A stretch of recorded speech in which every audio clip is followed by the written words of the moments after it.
अपने शब्दों के अंदर कहूं तो मैं ये कहूंगा कि मैं जमीन का सीना चीर कर उम्मीद बोता हूं, मैं किसान हूं दोस्तों कहां सोता हूं। तो आप मार्केट में देंगे तो दूसरों का भी भला होगा और खुद खाएंगे तो अपना तो होना ही होना है। तो नमस्कार सभी किसान भाइयों को। आज हम चूरू डिस्ट्रिक्ट के थिरपाली गांव में पहुंचे थे, जहां पे अनार का बाग लगाया गया है। तो सर से मिलेंगे और पूरी जानकारी लेंगे, किस तरह क्या कुछ बाग का ये प्रोसेस रहा है, क्या कुछ इसमें बीमारियां आती हैं, पूरी जानकारी लेंगे। तो वीडियो से शुरू से लेकर लास्ट तक जरूर बने रहना। तो नमस्कार सर। नमस्कार भाई साहब, ये जो बगीचे हैं मेरे पास अनार के, टोटल मेरे पास लगभग 600 650 पेड़ हैं, जिसके अंदर 300 पेड़ अनार के हैं और बाकी कुछ थाई एप्पल ऐसे 8-9 फ्रूट के पेड़ हैं। अनार की जो वैरायटी है ये सिंदूरी ब्रीड है और गवर्नमेंट के थ्रू, राजगढ़ एग्रीकल्चर डिपार्टमेंट के थ्रू ही ये मैंने अहमदाबाद से ये पौधे मंगवाए थे सब्सिडी के ऊपर, और 3 साल इनकी उम्र है पौधों की। अब की बार जो आप देख रहे हैं ये फर्स्ट फ्रूट इनके अंदर अब की बार आया है, तो इसी कारण से इसको कवर भी किया गया। इस सिंदूरी ब्रीड का जो मेरे को समझ में आया ये था कि मैंने जो सुना था कृषि विज्ञान केंद्र या फिर जो फार्म विजिट करके कि 3 फ्रूट साल के अंदर अनार देता है, लेकिन ये जो इसमें लास्ट का फ्रूट आ रहा है 5वां फ्रूट है इसके अंदर। तो अब की बार इनको इसलिए रखा था कि कौन सा फ्रूट कितने दिन में पकता है, मार्केट क्या रहता है, साइज क्या रहता है। तो उस हिसाब से जो फ्रूट की साइज है वो लगभग एप्पल साइज है। 200 ग्राम से लेके 250 ग्राम के आसपास का भी फ्रूट इसके अंदर, जो सेकंड और फर्स्ट टाइम आया वो फ्रूट दिया है इसके अंदर। दानों की जो क्वालिटी है वो मैं आपको इसमें एक अनार तोड़ के दिखाएंगे भी, बिल्कुल सिंदूर टाइप के दाने हैं। और अगर उनको एक दाना होता है जिसको आप बाहर निकालते हैं तो फट के पानी बाहर आता है। ये क्रिस्पीनेस दानों की थोड़ी सी ज्यादा मिलेगी इसके अंदर। और बीज जो है इसका स्पेशली, क्योंकि अनार की कोई भी वैरायटी हो उसके अंदर बीज बहुत बड़ा रोल प्ले करता है, तो इसका जो बीज है वो एकदम कच्चा मिलेगा आपको, कि अगर खाएंगे तो 5-4 बार अगर उसको दांत के नीचे आने के बाद पता नहीं चलता कि बीज है। ये सिंदूरी अनार की वैरायटी जो मैंने पढ़ी भी थी, लेकिन अब की बार फर्स्ट टाइम फ्रूट के ऊपर आए तो इसको खा के भी देखा गया। अब की बार जो फ्रूट आए वो ये था कि खाने में, बांटने में, खिलाने के अंदर ज्यादातर तो 2-2.5 क्विंटल उसी के अंदर निकाले, लेकिन कुछ फ्रूट मार्केट में भी गए, उसका भी रिजल्ट, जहां से भी फ्रूट गए रिजल्ट इसका अच्छा ही मिला। क्योंकि दाने की जो, अब दूसरी बात जो है कवर बाहर का जो होता है ग्रीन, उसके बाद में थोड़ा सा रेडिश, और धीरे धीरे होता हुआ वही सिंदूर के कलर का इसका बाहर का कलर अनार का आता है। तो ये हमारे अनार के पौधों के बारे में। लगभग कितनी एरिया कवर में ये बाग है आपका? सर अनार का बाग मेरे पास है 10 बीघा के अंदर। लगभग जैसे कितने पौधे हैं इसके अंदर? 10 बीघा के अंदर मेरे पास इसमें अनार के होंगे 280 पेड़ हैं। तो लगभग वही 300 के आसपास में जो शुरू के अंदर लगाया, तो कुछ पेड़ 20 से 30 पेड़ पहले 1.5 साल 2 साल के अंदर डेड भी हुए, लेकिन उनके बाद में गैप फिलिंग की गई, क्योंकि पौधा जब जितना छोटा होगा उतना ही बच्चे जैसा खेल है उसका। तो 20-25 पौधे के आसपास में डेड हुए, लेकिन वो गैप फिलिंग के बाद में पकड़ गए। बाकी अभी 3 साल के पेड़ के हिसाब से कृषि विज्ञान केंद्र के जो डॉक्टर्स, साइंटिस्ट आते हैं उनके हिसाब से ठीक है, पेड़ हेल्दी हैं और फ्रूट भी अच्छा आया। जैसे एक पेड़ की बात करें तो एक पेड़ के ऊपर कितना फल लग जाता है, कितने केजी तक? एवरेज अगर निकाल के अब की बार मैंने देखा इस पे पेड़ के ऊपर, तो एक पेड़ के ऊपर, क्योंकि फ्रूट 2-2 महीने के गैप से फ्लावरिंग होती है इसके ऊपर, तो एक बार में जो फ्रूट आता है वो लगभग एक पेड़ के ऊपर अनार आते हैं 80 से 100 अनार के आसपास में। और वो अनार जैसे ही 100 ग्राम की साइज पकड़ते हैं तभी उसके ऊपर दोबारा फ्लावरिंग स्टार्ट होती है। तो सेकंड फ्लावरिंग के अंदर थोड़ा सा उससे आप 20-25 अनार कम मान लो, और थर्ड फ्लावरिंग के अंदर 60 से 80 अनार की फ्लावरिंग रहती है। फ्लावर तो ज्यादा होते हैं, लेकिन एक तो मधुमक्खी का बहुत बड़ा रोल होता है कि जितने ज्यादा मधुमक्खी होंगे फ्लावर उतने ज्यादा फ्रूट के अंदर कन्वर्ट होंगे। तो जो अब की बार इसमें कन्वर्ट हुए वो लगभग 100 अनार एक बार के फ्लावरिंग के ऊपर इसके ऊपर आए। बाकी कुछ फूल खराब भी हुए, क्योंकि पहली बार था तो धीरे धीरे सीख भी रहे, और मधुमक्खी भी अब की बार थोड़ी कम थी। और जैसे बात करें 1 साल के अंदर कितने टाइम तक एक पौधे के फल लग जाते हैं? इसमें सर फूल आना शुरू हुआ था जून के महीने में, और जो पहली इसकी अनार की जो फ्रूट निकाले थे वो हमने इसमें अगस्त के अंदर हमने इसमें अनार तोड़े पहली बार। फिर जो अगस्त के फूल आए थे वही सितंबर अक्टूबर लास्ट के अंदर हमने उसको फ्रूट तोड़े हैं। अक्टूबर के जो फूल थे उसको हमने लगभग दिसंबर के मिड दिसंबर के आसपास में तोड़े हैं। ये जो अभी इसके ऊपर फ्रूट आए हुए हैं, ये फ्लावरिंग दिसंबर फर्स्ट वीक के आसपास की फ्लावरिंग है। जो अभी ये अनार 60-70 ग्राम के आसपास का है। तो मुझे लगता है, आप देखते हैं बाकी तो, क्योंकि जो 5वां फ्रूट है इसके ऊपर, लेकिन ऐसा बोलते हैं कि शायद अप्रैल तक ये फ्रूट तैयार हो जाना चाहिए, मार्च अप्रैल फर्स्ट वीक के अंदर। तो देखते हैं लास्ट के फ्रूट की क्या साइज होती है। और जैसे सर, जैसे और भी वीडियो बना के लेके आए तो हम जितने भी बागों में गए तो एक चीज हमको कॉमन दिखी कि उनमें ड्रिप सिस्टम होता है। यही एक आपके जैसे बाग में ना ड्रिप सिस्टम नहीं दिखाई दिया, तो इसके बारे में क्या कुछ? सर ये ड्रिप सिस्टम मैंने सेट करवा रखा है। आप अगर उधर घुमा के देखेंगे तो इसके जो ड्रिप लाइन है वो फोल्ड करके रखी हुई है। लेकिन इसमें क्या था कि बरसात के टाइम में और विडिसाइड्स, इसमें घास बहुत ज्यादा आया। तो उस टाइम पे क्योंकि मैंने सोचा कि अनार फ्रूटनिंग पे है तो खुला पानी अगर दे के, क्योंकि मैंने ड्रिप से भी दिया है, तो दोनों में डिफरेंस देखना चाह रहा था कि खुला पानी देने से कितना फर्क पड़ता है या कितना गैप मैं और रेसिस्ट कर सकता हूं अगला पानी देने के लिए।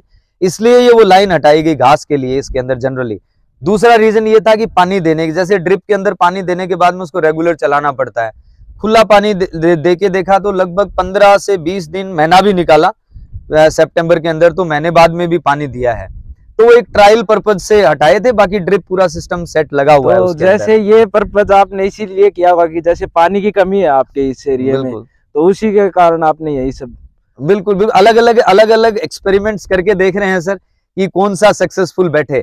बाकी हाँ, ड्रिप इरिगेशन का ये फायदा है कि उसके आज के टाइम पे चाहे ट्रेडिशनल एग्रीकल्चर हो सर या फिर बागवानी हो, सबसे बड़ी समस्या जो सामने आती है वो लेबर की है एग्रीकल्चर के अंदर।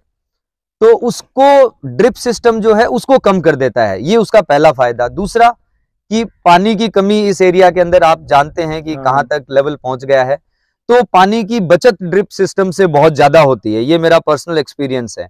ये सब्सिडी में ही मैंने ड्रिप सिस्टम लगवाया था और पूरा मिनी स्प्रिंकलर और ड्रिप दोनों लगे हुए हैं लगभग 40 बीघा के अंदर। तो ये मेरा पहला फार्म है जिसके अंदर ड्रिप लगा था। मिनी स्प्रिंकलर एक फार्म में पहले भी लगाया था 10 बीघा में, ड्रिप पहले लगा था।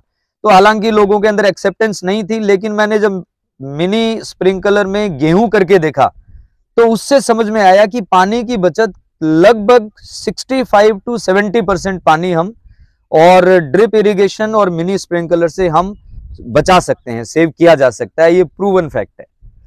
तो जैसे आपने ये जाली भी लगा रखी है, ये किस पर्पज के लिए लगा रखी है, इसके बारे में कुछ बताइए। सर जब पेड़ 2.5 साल के आसपास के थे तो लास्ट ईयर भी फ्रूटनिंग के ऊपर आए थे, इनके अंदर फल आया था थोड़ा। तो तोता एक ऐसा जानवर है जिसको हम जनरली, है तो बहुत प्यारा पक्षी, लेकिन जो बागवान है स्पेशली उनके लिए तोता राक्षस है।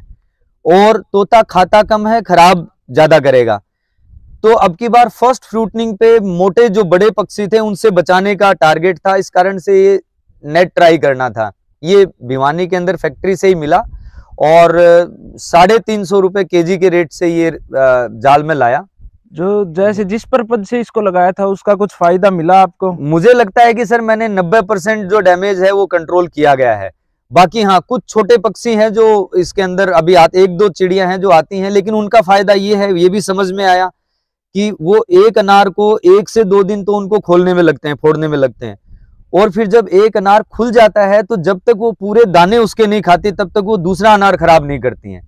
तो एक पेड़ के ऊपर 6 से 7 अनार ऐसे माने जा सकते हैं जो एक फसल के अंदर वो पक्षी खराब करते हो, जो कि नेग्लिजेंसी है, नगण्य ही है। इतना तो उनके बाग का भी बनता ही है।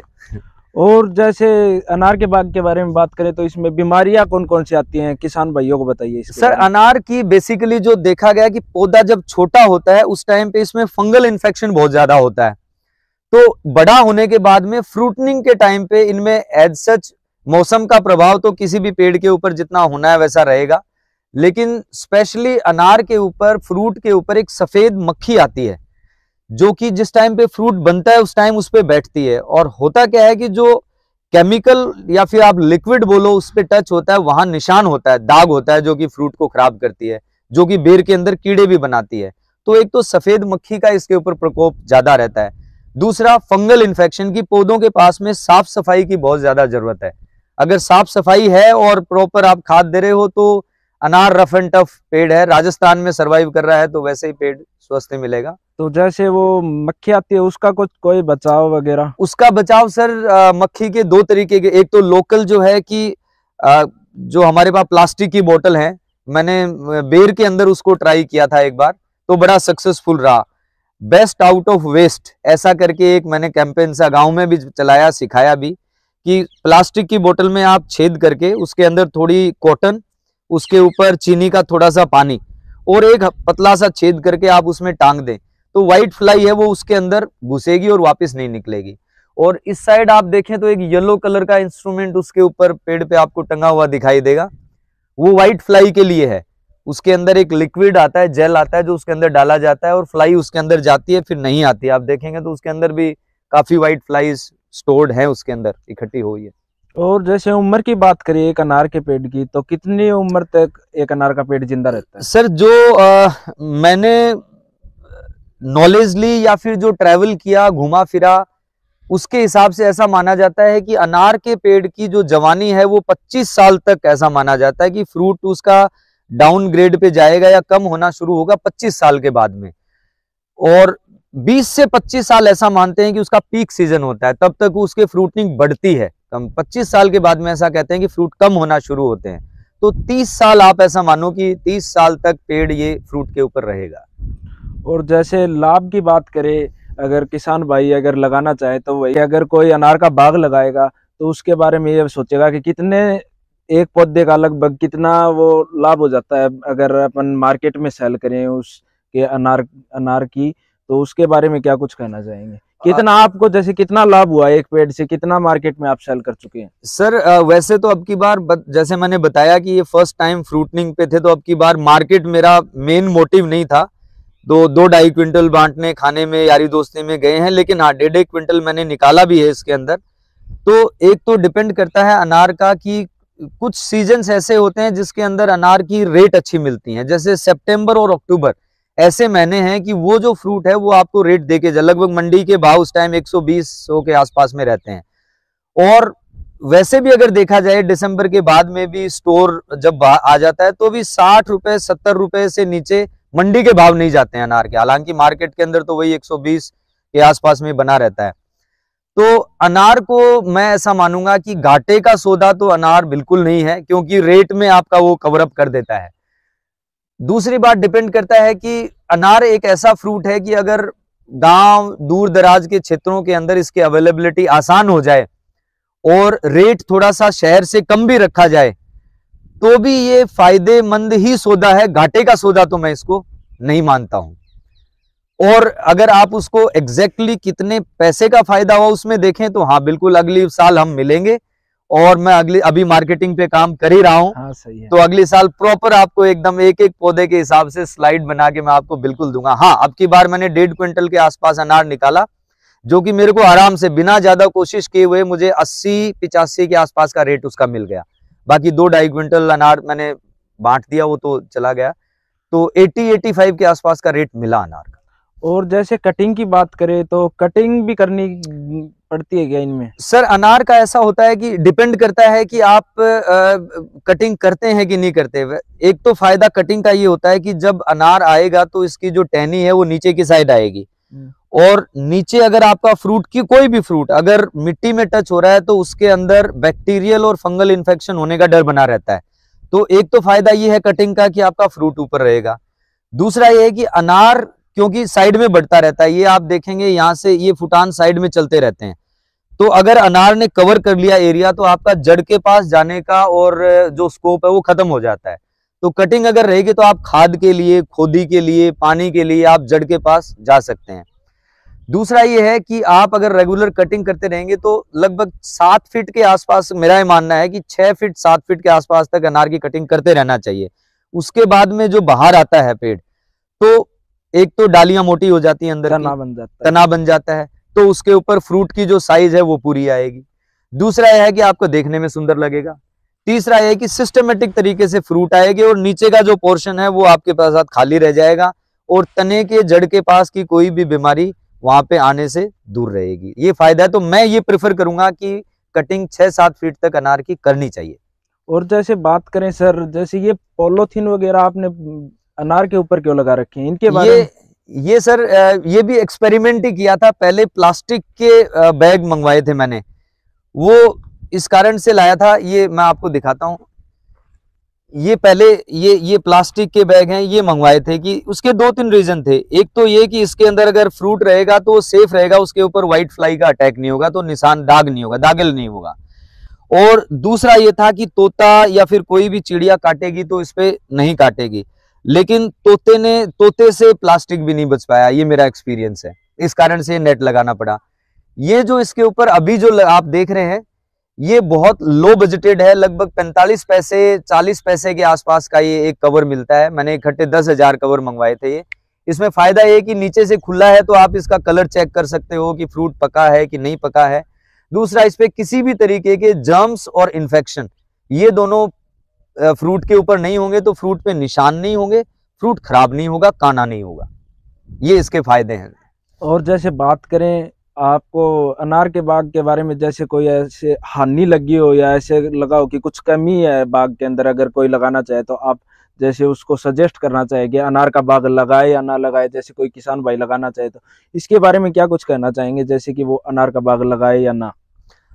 किसान भाइयों को मेरा ये सजेशन तो मैं क्या ही दूंगा, क्योंकि मैं भी 30% ही किसान हूं। लेकिन हाँ, ये मेरा पर्सनल एक्सपीरियंस है, क्योंकि इसमें काम करके देखा।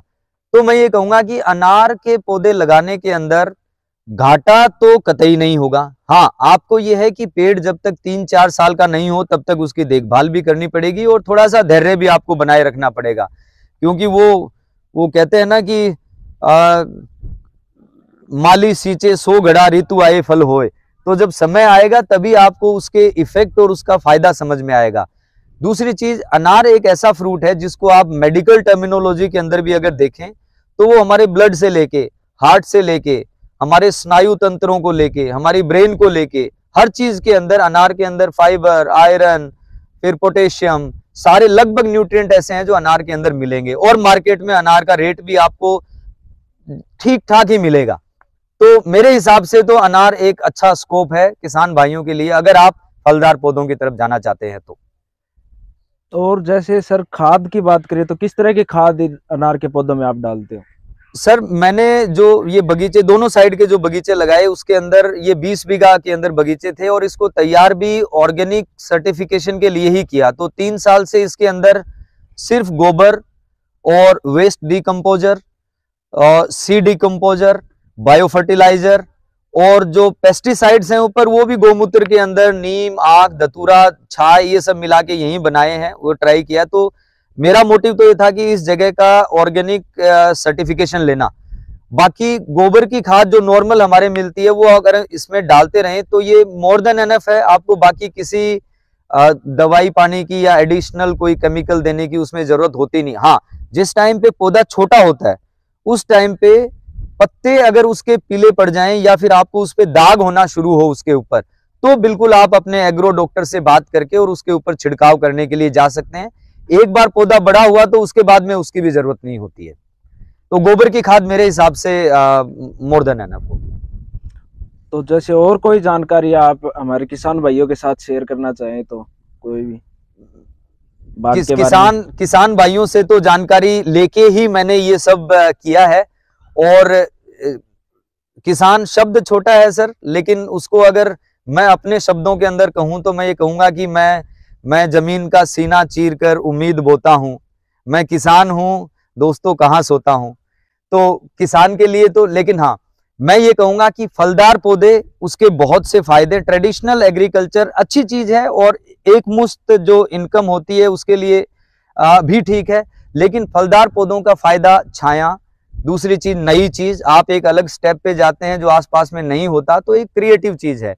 तीसरी चीज, फल एक ऐसी चीज है जिसके अंदर मिनरल कंटेंट जो हमारे बच्चों के अंदर, और ये डॉक्टर्स की प्रूवन रिपोर्ट है, ये मेरी नहीं है सर, न्यूट्रिएंट्स की, कि छोटे बच्चों के अंदर मैक्सिमम प्रॉब्लम जो हमारे जॉइंट्स को लेके, मसल्स को लेके, वो इस कारण से हो रही हैं कि छोटे बच्चे हरी सब्जियां और फल आज के टाइम पे कम खा रहे हैं।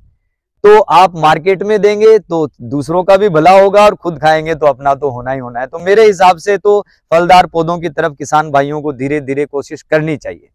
तो जैसे सर पानी की कमी आ रही है अपने क्षेत्र में, तो उसको लेकर क्या कुछ कहना चाहेंगे, जैसे कि बागवानी की तरफ लोगों को क्या कुछ कहना चाहेंगे? जैसा कि ये सर्वविदित है और हम सब जानते हैं कि ये आसपास का जो पूरा जोन है वो धीरे धीरे ड्राई जोन घोषित हो चुका, कुछ तो ब्लैक जोन एरिया के अंदर आ भी चुके हैं। यहाँ भी बहुत बड़ी समस्या थी पानी की, और मेरा ये मानना है कि किसानों को 2-3 चीजें उसके ऊपर काम करने की जरूरत है। सबसे पहली चीज कि वेस्टेज ऑफ वाटर, पानी की जो जितनी जरूरत हो उतना ही पानी हम काम में लें। जैसे मैंने जब स्टार्ट किया था उससे पहले कई बार देखता था कि बरसात हो रही है लेकिन पानी चल रहा है। अब पूछा जाए कि पानी क्यों चल रहा है तो बड़ा अजीबोगरीब सा जवाब होता था कि गर्म ठंडा मिलके एक वो नया हो गया, तो मैं समझ से बाहर था। फिर मैंने जब साइंटिस्ट, एग्रीकल्चर साइंटिस्ट के पास में जाके बात की तो उन्होंने कहा कि सर ये वेस्टेज है पानी की। तो पहली बात तो हम जो पानी बर्बाद कर रहे हैं उसको रोकें। दूसरी चीज कि धीरे धीरे और ड्रिप इरिगेशन और मिनी स्प्रिंकलर, क्योंकि आज के टाइम पे मॉडर्न टेक्निक्स अवेलेबल है। इजराइल की जो टेक्निक है, आज हम इजराइल के बारे में पढ़ें तो वहां पीने का मतलब total availability of water was 23%, 23% पानी वहां पे मौजूद था। आज खेती के मामले में, और हम सब जानते हैं कि इजराइल कहाँ है। तो पानी को बचाने के तरीके, नई मॉडर्न टेक्निक, उसको लाना खेती के अंदर बहुत जरूरी है। क्योंकि अगर हम आज के टाइम पे खेती को फायदे का सौदा बनाना चाहते हैं तो हमें मॉडर्न टेक्नोलॉजी और विज्ञान को साथ में रखना ही पड़ेगा खेती के लिए। तीसरी चीज, वाटर स्टोरेज, जिसके ऊपर गवर्नमेंट अभी सब्सिडी भी काफी दे रही है, जो पौंड बन रहे हैं, डिग्गी बनाई जा रही हैं, तो वो एक बहुत अच्छा ऑप्शन है कि उसके अंदर हम स्टोर करें और वहां से पानी, क्योंकि उसमें लेंथ ऑफ जो एरिया है वो भी ज्यादा होता है, ज्यादा जमीन भीगेगी और आप जितना चाहें पानी उसमें यूज में ले भी सकते हैं। तो तीसरा ये है कि हम पानी को स्टोर किया जाए, जिसके अंदर बरसात का पानी भी इंक्लूडेड उसके अंदर हमें मान लेना चाहिए।